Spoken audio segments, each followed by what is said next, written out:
So the thing that I am most excited about, and I'll apologize because this isn't going to surprise anybody if you listen to the talk with David from JSX and Vincennes from Six, but also thinking about like what Brett shared in terms of their journey. It's really exciting to hear people in this category, this industry.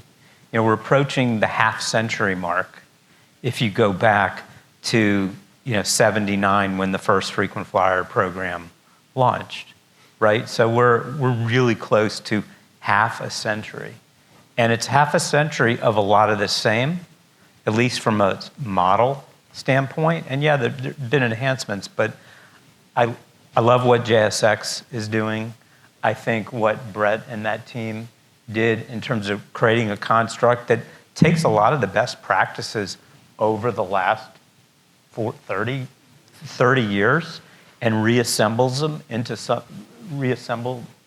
something that's very fresh and different and addresses some of the pain points from a program proposition standpoint is great. And also these brands really focusing, as Hyatt just mentioned, the balance, trying to strike a balance between the experience and the transactional proposition. And depending on where you are in terms of affluence, luxury is very different than mass market, and those balances the mix needs to be different, needs to be attenuated based on sort of how high end or how mass market, because there's a correlation between the experience that people are willing to pay for at the high end versus not. So those types of things, Dave, what you talked about, I really appreciated and we were having a little sidebar discussion because the lack of personalization in 2025 when there's not a lot of excuse other than it is a little bit more difficult to not send an email to your entire file. I think getting to that with new technology and better insights, those are the things that really excite me, and I'll save the rest for the next question. Bill? Whatever that is. I don't know if, David, do you want to respond to that at all? Yeah, sure. Look, there's so much data available, and we're almost tripping over it because we're trying to figure out what our role is. I hate to say it like that, but like when I talk with people in the hallways and things like that, we're all trying to figure out where we belong in there. And my encouragement is that it's not going to be that clear. That I'd like to see more experimentation in terms of people trying different things with the data, trying different things with experience. Get up here and talk about your failures. It's because that's what a changing industry sounds like. And we're in a changing industry. The jobs don't sound like they used to. I did a little post on this a bit ago, but people are looking for technical creatives. The hell's a technical creative if you were here 20 years ago, right? Well, these are people who know how to use technology and creative. It's that simple. We're merging these things together. And we're at the forefront. So some more experimentation with the data that we have. Small scale, just try some things out. And I think that we're going to see some pretty big things happening here in this space. I really do. Yeah, so, one of the thoughts that I have is that the longer that we stay in the programmatic mindset, the farther behind we're going to fall. And the more that we realize that loyalty should be something that's in the C-suite conversation, it should be really discussed amidst the entire brand marketing discussion in a very holistic way. We've had some really good success when we first suggested to a brand to form a loyalty steering committee. And so they created a steering group made up of cross-functional brand heads, like line of business heads, marketing, finance, accounting, operations, training, HR, all these things, they put them together. And what it did, which was remarkable, is that as the planning process went forward, whatever was created, everybody was bought in. Like all the hard conversations were had along the way. And so it was much different than I've even been in presentations, I have with both these guys, where you present things and there's always somebody in the room that hasn't heard the whole story.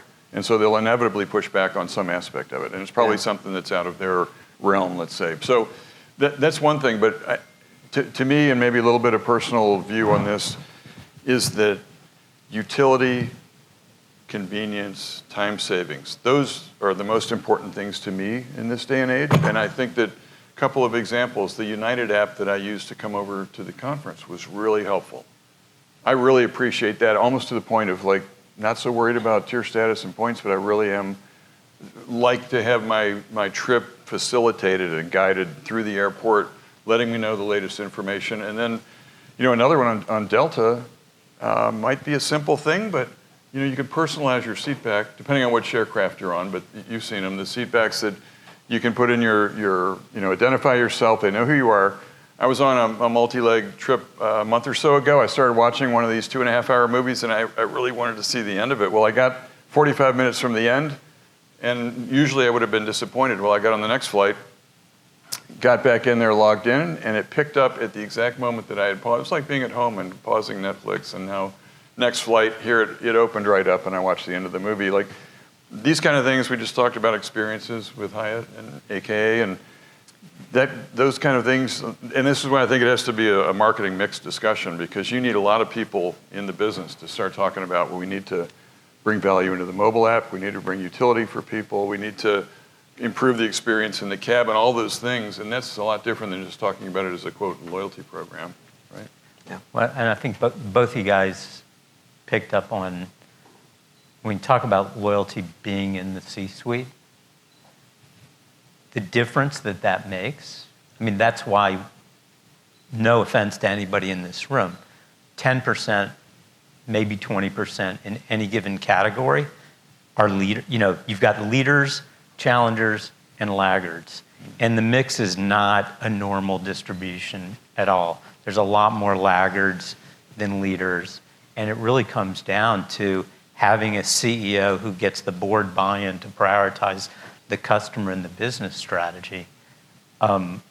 We just did a retained search to put in a head of loyalty at a top 15 global brand.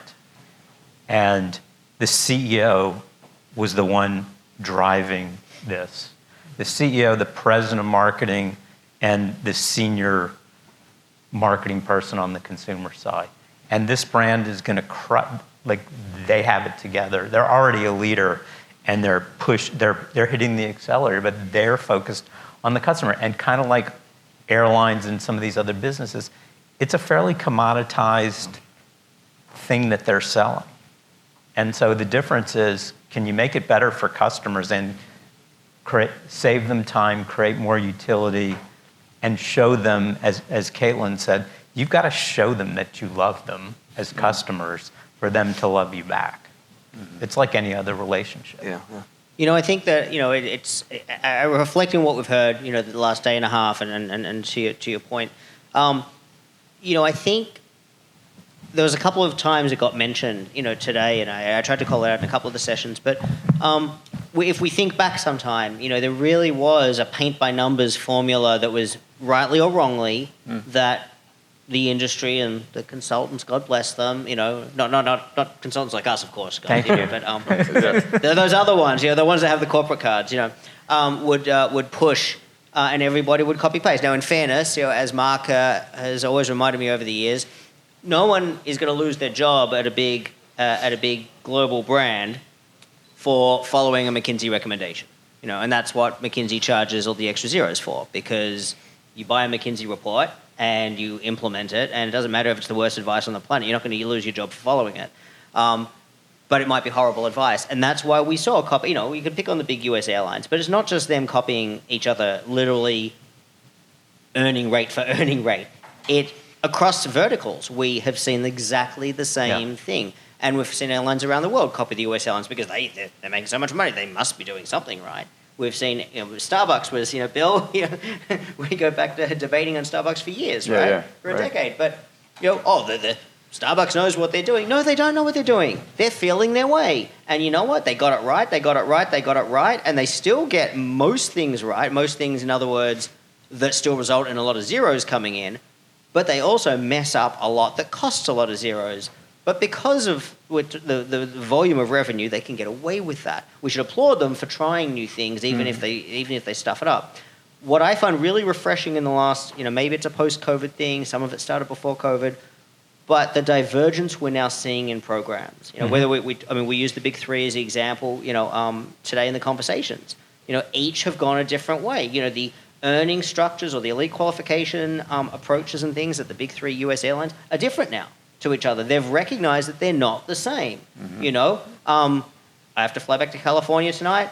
I'm not flying via Atlanta. Therefore I'm not flying Delta, right? So if I'm on an airline that is not flying, to California from Chicago via Atlanta, why should that airline copy Delta's approach to things? Their business is different. Their customers are different. And the big three have realized that they are different and they should diverge. And we're starting to see that, I feel, in other verticals now too. So I think that that's refreshing. I think that's a positive that we can take away, to your point. I think, Caitlin, again, to your point about, making our customers feel special, trying to translate buzzwords like experiences into some kind of practical attachment. Dave, your chat earlier, I thought, really nailed it in terms of getting people to think about, okay, you know what, we've picked on the buzzword of personalization a bit, but let's actually try to drill down into some of this. And I think that there are some practical takeaways there that we've made, I think, so much in the way of strides in the last couple of years in terms of technology, but also the ability to implement that into our daily operations.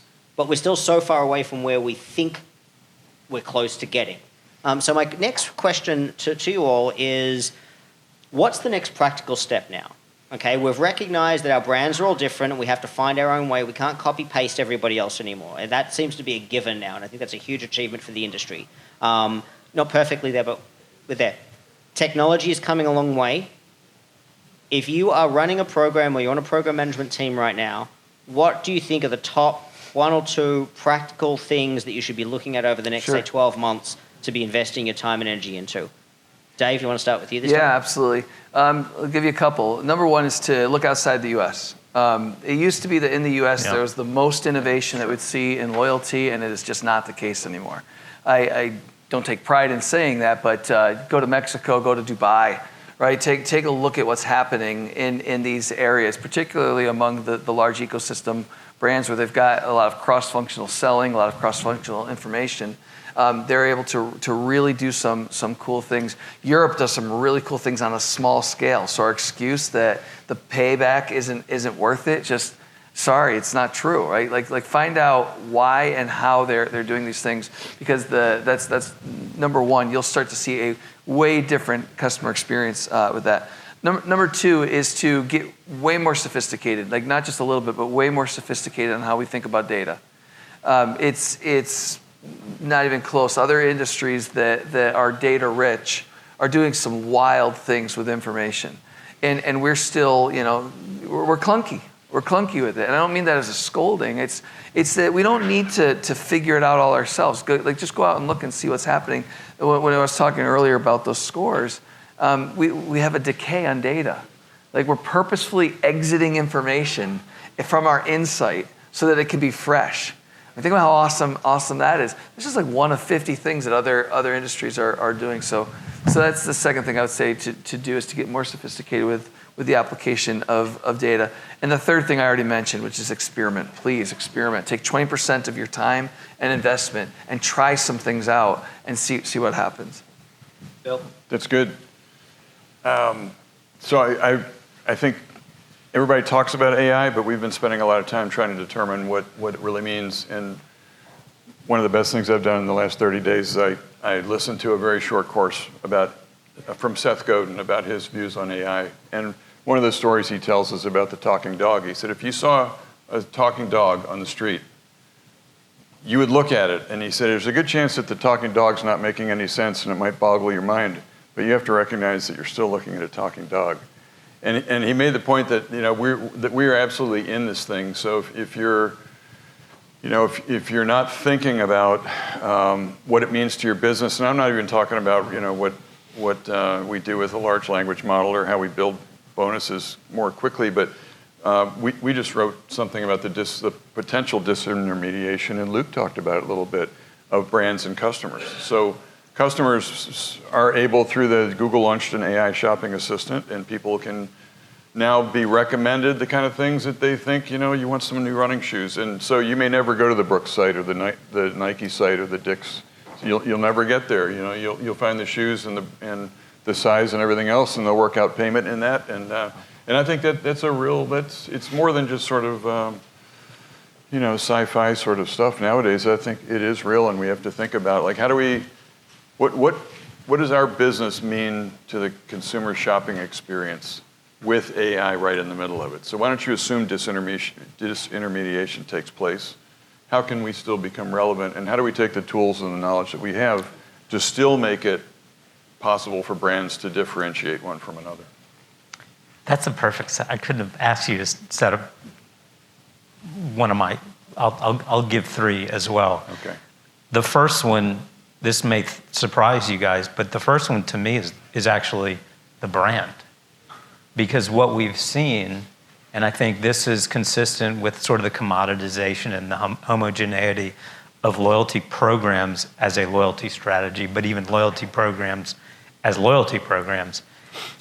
VML came out at the beginning, earlier this year, with their Future 100 report, and consumers fail to see brand differentiation at all 3 out of 4 times. So you think about, and you mentioned the word brand like 3 or 4 times in what you described. The object of loyalty is not to the program, it's to the brand. That's not a new idea. But when the brands are all the same,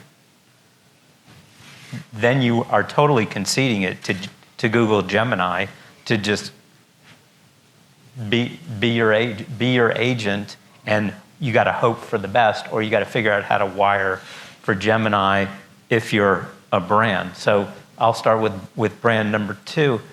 It's 2025, and people still companies still are terrible. Say this a little more politely and diplomatically. Companies struggle with measurement still. And the way you get loyalty prioritized in the C-suite is through the CFO. That was Pete Fader's in his list of 15 things at our Loyalty CXM, Loyalty Summit CXM. I love this line. He said, start with finance. If you don't start with finance, you're never going to get, because the CEO is going to look at the CFO, ask the CFO and look for a head nod from the CFO before they approve anything. So that would be my number 2. And then the third one is still, it's people. So yes, AI, yes, analytics, but we can't outsource everything to technology. We still need human beings that can think creatively, think differently, challenge, and leverage AI to do the repeatable stuff and the stuff that makes sense for. Use it to free up time to invest in your people so that they can be empowered to think about how to serve customers. Just as we finish up, does anyone have any questions for my esteemed Brains Trust? Is everyone still awake? Len, go for it. So I love what you guys are talking about there. That Phil, you sort of touched on it, and Bill, we were talking about it earlier, and then Dave, we talk about this all the time. The idea of measurement, right? And like to get into the C-suite, I think Bill, your quote last night was really great. It was like, what they want is tangible metrics. Our problem is loyalty. The metrics aren't super tangible, right? And maybe you guys should just ideate on that a little bit. Yeah. And if we do want to get to the C-suite, like how do we overcome that? We're close on time, so maybe one quick thought each on that one. All right, I'll give a real quick one on this one, because this one is very effective. If you remember one thing from what you've heard from me, remember this. Separate out your lead and your lag measures. Like get really sharp. CFOs don't want a promise of money. They want a commitment and a believability that you're going to get them there, right? So everybody knows they want to lose weight. Measure diet and exercise. If you show up and say, I'm going to measure diet and exercise because that's going to affect my weight, you'll get everything you need from the CFO. If you show up and say, I'm going to lose weight, they're going to be like, good luck. Right? So that just remember the lead and lag measures to separate those two things out, and you'll have all the success in the world with the CFO. That's good. I'd say quickly, credibility. That to me is the highest order of magnitude for people that you come from a marketing background, they don't know where you've come from, but this was a conversation I had with Len. I was talking to a CEO of a large convenience store chain in Ireland, and I asked him, where does loyalty sit within the C-suite and within his shareholder base? And he said, you know what? That's when he told me, he said, we measure the tangible. So he says, it's always a battle.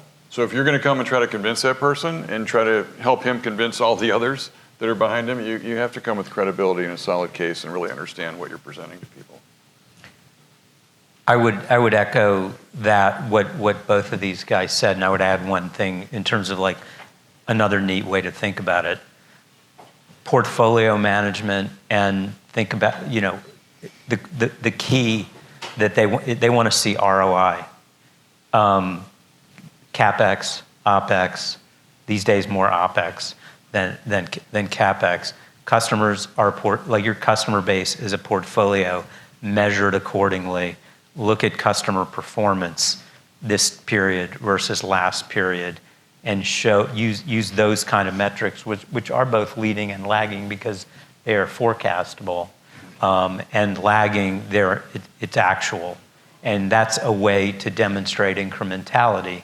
And it's just like it's ROC versus ROI, or return on assets. Okay. On that note, I think we're going to wrap up. We have had a very, very full jam-packed day and a half. Thank you very much to the Brains Trust, and especially Bill and Phil for helping to co-host and moderate some sessions. Dave, for your spotlight session earlier, always entertaining. Sorry we ran out of time, but I couldn't give you a 2-hour slot. So, but that was great. Thank you all for coming. Thank you for sticking it through.